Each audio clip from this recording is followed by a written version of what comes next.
Thursday, May 2nd. Here's what's coming up on a mayor's office. You kidding me, dude? Like, come play 162. We're not taking 3-4 days off in the cold tub and in the cryotherapy and you play every night, dude. You're a grinder. You're a baseball player. Like, you want to talk about athletes and then doing the hardest thing in the world to hit a baseball is the hardest thing in the world. And I'm in love with the good life. Can't give it up. Make it to the top. Keep climbing. I wanna live it up. The good life. I'm coming up. I'm coming up. The good life. Good life. Oh, good life. Good life. Good life.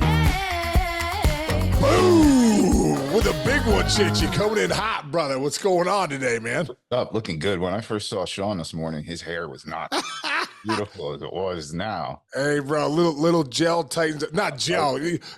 Dude, you know what's funny? Being back in the big leagues, one of the things I just thought about was the clubbies. Some of these clubbies, dude, they've been there so long, they got the same hair products. I'm like, are we still using the gel?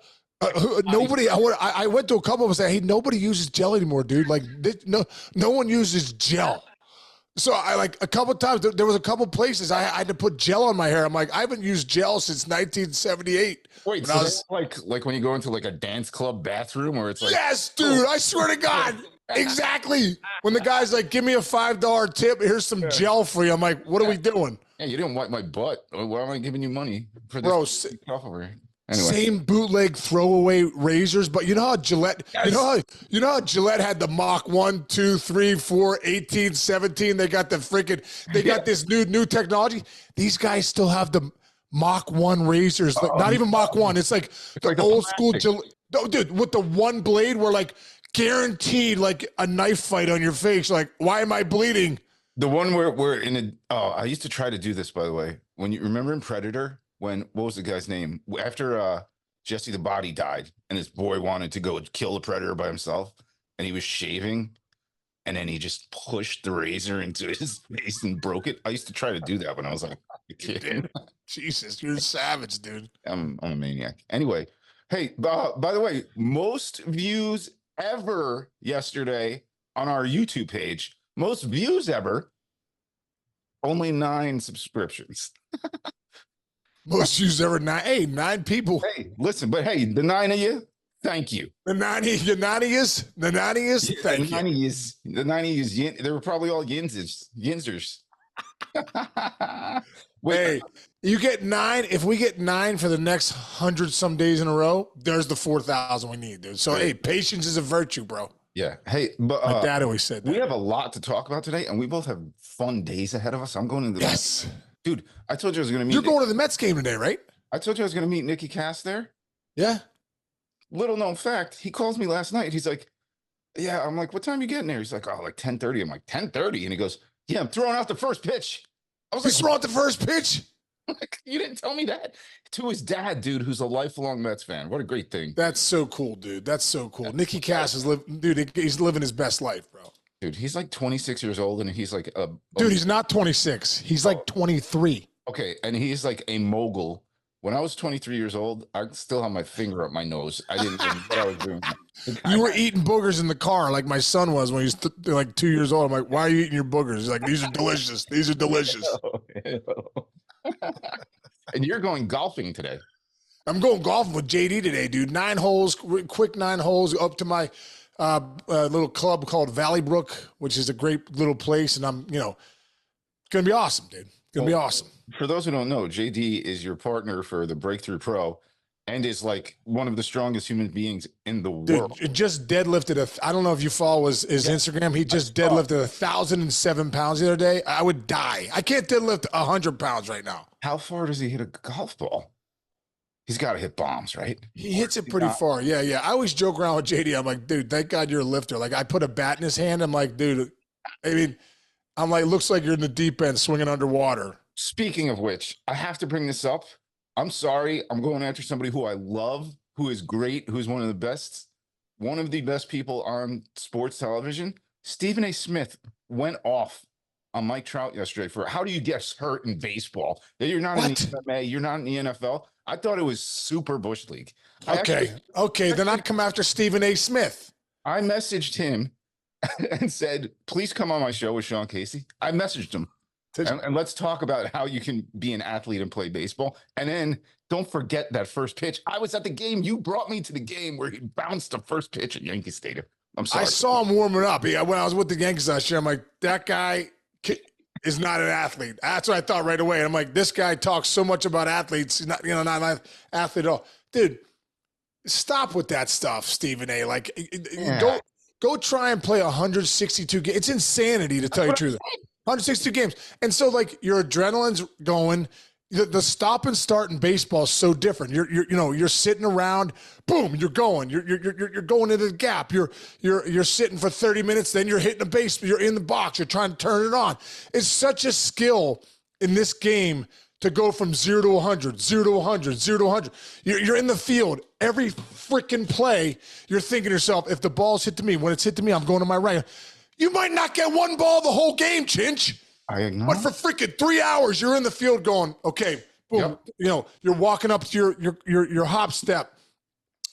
Okay, ball's hit to my right. I'm going to turn too. Ball's hit. I got to come in. Okay. You're looking at the catcher. You got your earpiece in saying, okay, change up. Guys at the dish. Change up. Okay. I'm going to shuffle 2 steps to the whole game. So you're moving left, moving right. It's first step all the time for 162. Are you kidding me, dude? Like, I look back at my career, 2 broken feet, right knee meniscus surgery, broke my pelvic fracture going into the stands for a ball, 2 shoulder surgeries, labrum, bursitis, blew out my bicep, I took 98 in the head, a concussion, 90, a ball in my face, orbital fracture, 4-hour surgery, concussion. I broke my back, play at first base. Boom, that was a big one. I broke my thumb, right? I tore all the cartilage in my wrist.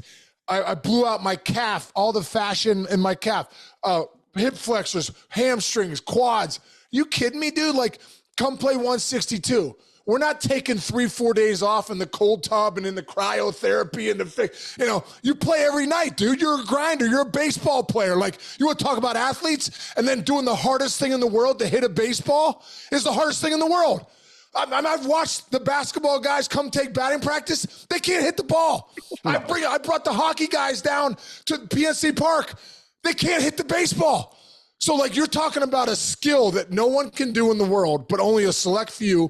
You're talking about playing 162 games night in and night out at a pace where you're off on, off on, off on. You play every single night. There are no breaks, dude. There isn't 80 games, 81 games. No, dude, you do it every night. So until Stephen A. Smith can come out and do a little baseball and see what it looks like for 162 and what it looks like to play every night and have your adrenaline going and have to perform and play late every night and then play a day game the next day and then travel that night for 7 hours, get in at 6 a.m. and play that night. Like, go do it one time, bro. Go follow a team for 6 months and see what it looks like. There, that's my rant. Dude, we did not talk about this. I promise everybody, we did not talk about this. And what I said to him, I said, go play 162 games. And I go, hell, go play 50 games. And I go, actually, go play back-to-back Saturday, Sunday doubleheaders with a high school team.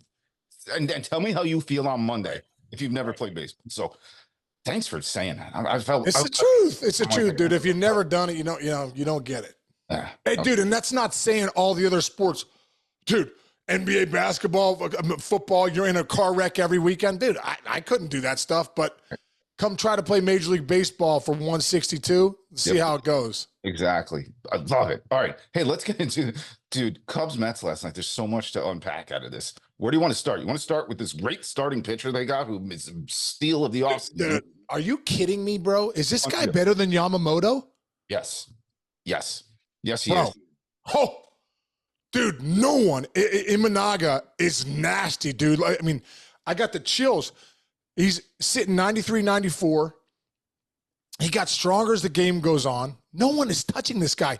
Historic historic numbers as far as like at the beginning of your first 5 starts ever. There's an article right here. The first 5 starts ever. Let me give you these numbers just because it's incredible. Take your time. Yes. We Yeah, give him credit. It just saying like since 1901. Entering the game, Imanaga was already the first pitcher in Major League history since at least 1901 to go 4-0 with an ERA under 1 in his first 5 career starts, dude. Mm-hmm. So, I mean, that's incredible in itself. But you watch this guy's stuff, dude. I always look at big leaguers' stuff as far as what big leaguers' swings look like. You probably watched the start because it was against the Mets. Dude, did you see some of those swings these guys were taking? I mean, ass out, waving at the ball outside. The split finger leaving these guys. Cutter in on the hands. I mean, the movement was incredible. The deception. The thing about Imanaga, you look at this stuff, you're like, 93, 94, blah, blah, blah. Dude, the deception. The way he hides the ball and the way it comes out, the way his body's angled when it comes out. The deception's at another level, dude. That's why you're seeing these swings look so bad. So, man, did the Cubs get the steal of the offseason? Yeah, see, they did. He's David Cohn good. He's like that good. Like Cohn at his best with the sidearms and doing crazy stuff. And hey, again, theme of the year. These guys that come from other countries. He did his press conference, dude, in English saying, "Go Cubs, go." You know, all that Right. Charming guy. Obviously, everybody loves him. I'm telling you, the Cubs, the offseason was so quiet. They get a bat, they get this guy, and now what's their record? They are the Cubs are 19-12, dude, a half game out behind Milwaukee. I know. And Bellinger's out. And our guy Pete Crow Armstrong has won the game yesterday with a sac fly, won the game the other day with a 2-run bomb. It's a fun team to watch. Ian Happ, you know, all these guys are playing well. Swanson's swinging the bat. Michael Bush is swinging the bat. They got some good players in that team. Nico Horner. Yeah. Now let's get to how that game ended. Okay. How that game ended. Played the plate. Who's it? Alonso coming in. Yep. McNeil gets a sac fly to left. Hit Happ. I mean, let's give Ian Happ some credit. Ian Happ, a great throw to, you know, Unbelievable. and then the relay throw. Yeah. But what were they right? Were they wrong? Do you know the answer? The umpires? I mean, it makes me think of the Sam Kinison movie, Back to School, when he's like, "Is she right? I'd like to believe that, but I was there." You know, I don't know if I can go down the rest of the line. But anyway, I thought to myself, with the Sam Kinison voice, "Is she right? Am I right? Do I even understand what the rule is, Chinch? Do I understand that? Like, I have no idea." Because when I look at the catcher, he gets the throw and then blocks the plate. Mm-hmm. Alonso can't even get there, so he has a lane. So is the rule you can have the lane but then block the plate? I thought you have to have a lane to slide. Like, you have to give the guy a lane where he can get to the plate. So the plate is there. There's a lane, and then he drops knee on the ground. Alonso can't even get to the plate. So Alonso slides head first, which is super dangerous. Don't do that. I mean, if Alonso's out with a broken finger, that's 8 weeks. The Mets are in trouble for one slide. So let's not do that. But let's try to, like, you know, get outside or whatever. But how is that not blocking the plate? I'm just wondering, dude. I couldn't believe it. Listen, so Chad Fairchild, this is the coolest part about this, is they forgot to turn his mic off after he made the call. So when your boy Carlos comes out there dropping real nice words on him. Oh, I'm sure I'd have definitely been going bananas. So I literally just took what Chad said. In between that, Mendoza's just grilling him, but he goes, "I'm not in the replay. I'm telling you what they told me." This is blasting all over the television, right? "I'm not in the replay. I'm telling you what they told me. I'm not arguing with you, Carlos, but I'm saying you got to take it up with the office."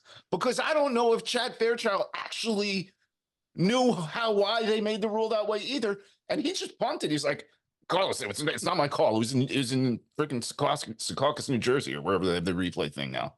Right?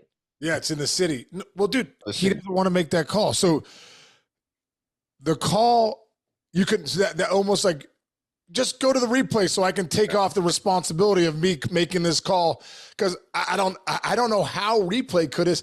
That's what I'm saying, Chinch. I must not understand the rule. I thought you have to give a lane for the guy to come in and slide, right? So here's the deal. Here's the deal. Plate is if the ball takes you to the blockage situation. That's the only thing about that. Right. And here we're trying to protect the catchers.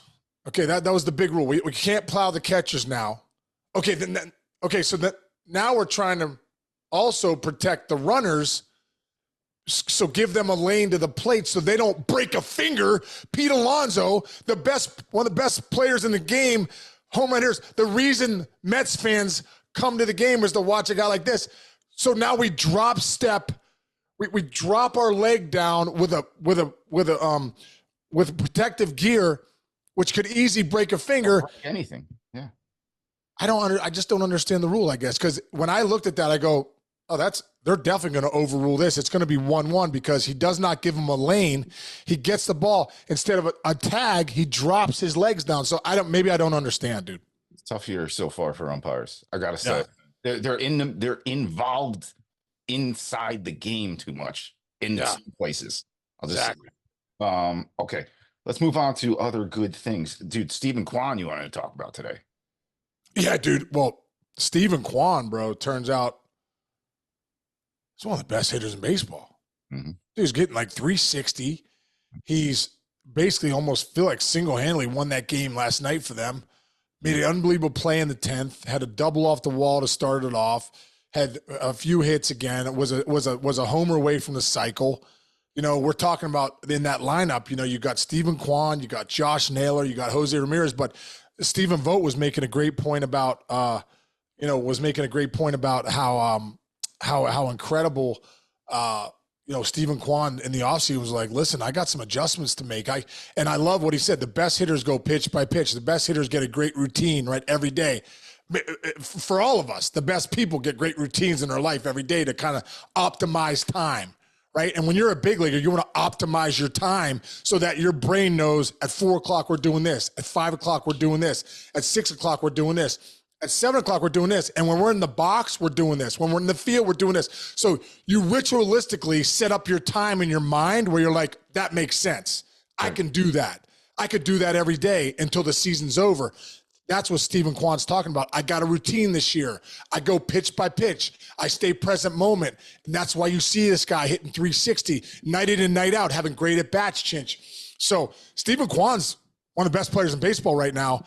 You know, let us all take notice to what he's doing and what the Guardians are doing off to one of the best starts in franchise history, right? Stephen Vogt and those boys, they're out there. They're getting it done. So, and with Shane Bieber being out for the season. Right. We're talking about the best pitcher on their staff, one of the best in the league, being out for the season. So you got to love talking Stephen Kwan and what he's doing, what the Guardians are doing, what Stephen Vogt's doing.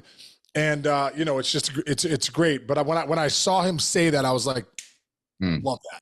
Leading the league in batting average, runs, and hits. That's a good start to the season. Yeah. And that's is that good? Is that good? Plate appearances. No, nothing to sneeze at there. One other guy, dude.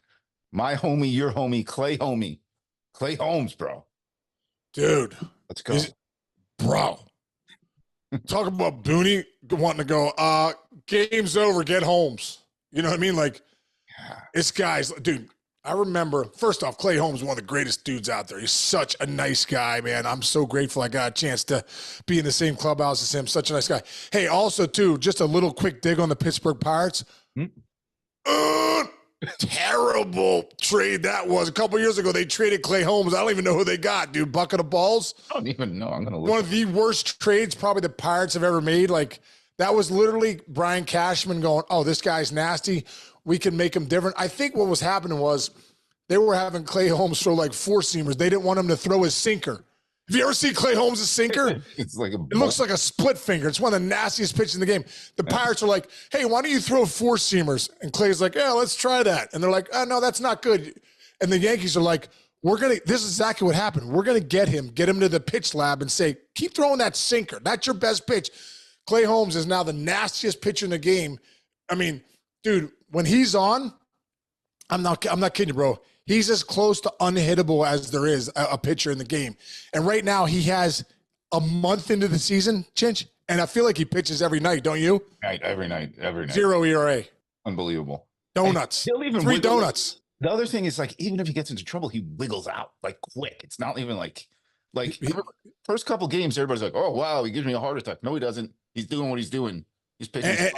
And people, the last 3 outs in the game are the hardest 3 outs. I don't know why. I don't know what it is. They just are. Yeah. Not everybody has the mental capacity to do it, right? Like, Plesac always does that. Like, yeah, and John Smoltz would always say, I mean, he guy was the best closer, best starter in the game at one point, and he was always like, wow, these last 3 outs are so much harder. So when you get traffic on the bases, I used to watch Danny Graves do it all the time, best closer in Reds history. He gets some traffic on the bases, but he wiggle out of it.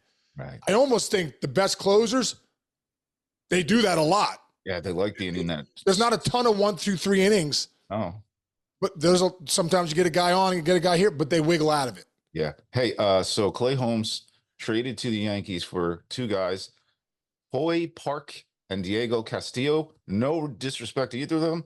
I've No. never heard of either of them. No disrespect, but you Pirates traded the greatest closer in baseball since he's been with the Yankees. He's been absolutely filthy for basically nothing.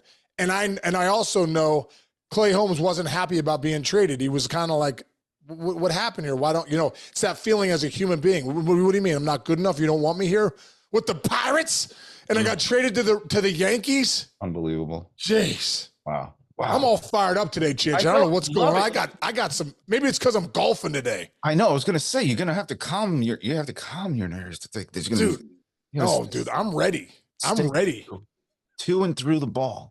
Dude. To and through the ball. That's what you gotta do today. I just want to hit it straight today, dude. Wow. How come when you play golf, you hit it 50 feet to the right, 50 feet to the left, and then you're like, I just want to make the adjustment to hit it straight. What's that adjustment? I also say it used to be like, oh, the baseball swing is the same as a golf swing. It's not, right? No, dude, not even close. I know. Back in the day, play golf, play baseball, same swing, same mechanics. No, it's not. No, it's not. It's not.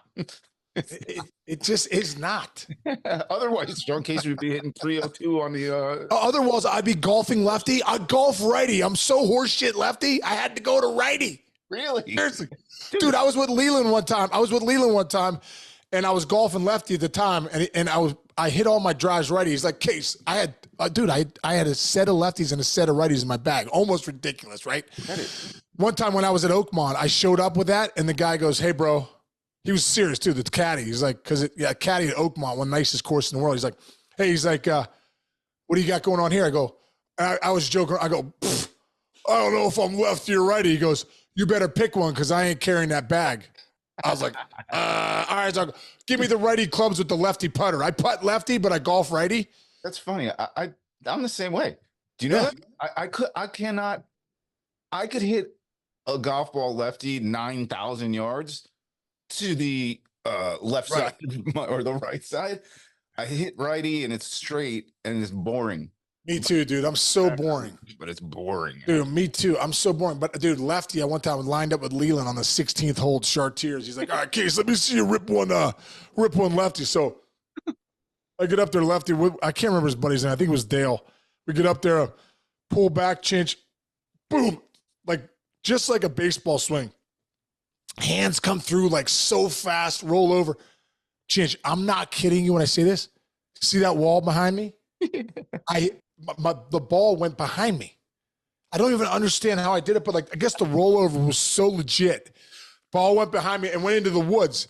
And Leland paused for a second.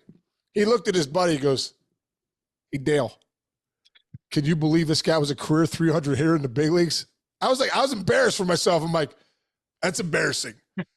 I was like, I'm righty for the rest of my career. I cannot do that in front of Jim Leland ever again. Meanwhile, Leland was a career 165 hitter in the minors. Freaking guy was just poop soup up there. And he's got a heater in his mouth. He just ate 6 Butterfinger bars. He gets up there, freaking hits 16 fairways in a row, bro. Wait, down the middle, Chinch. About 240. Down the middle. I'm like, what are we doing? I go, do you have to be a horse shit hitter in professional baseball to be a great golfer later in life? You do. Oh, that gave me tears. I'm crying. All right, let's take some practice swings. I'm heading to Queens, man. Oh, dude, have a great time, dude. Have a great time. We got to get Nikki on maybe later this week so that you guys can compare, or next week to compare first pitches. I don't know who's going to throw first pitch. Yeah, dude. Let's talk. Let's. I'm gonna shoot Nikki a text and let's get him on soon. Nice. All right, brother. Have an Okay, awesome brother. day. Love you, man. Hit him right. Love you, bro. Have a great day. Good luck to the Mets today, and you know I know your marriage is better when the Mets win because Jess is fired up. She's excited. Very good point. Love you. All right, man. See you, buddy.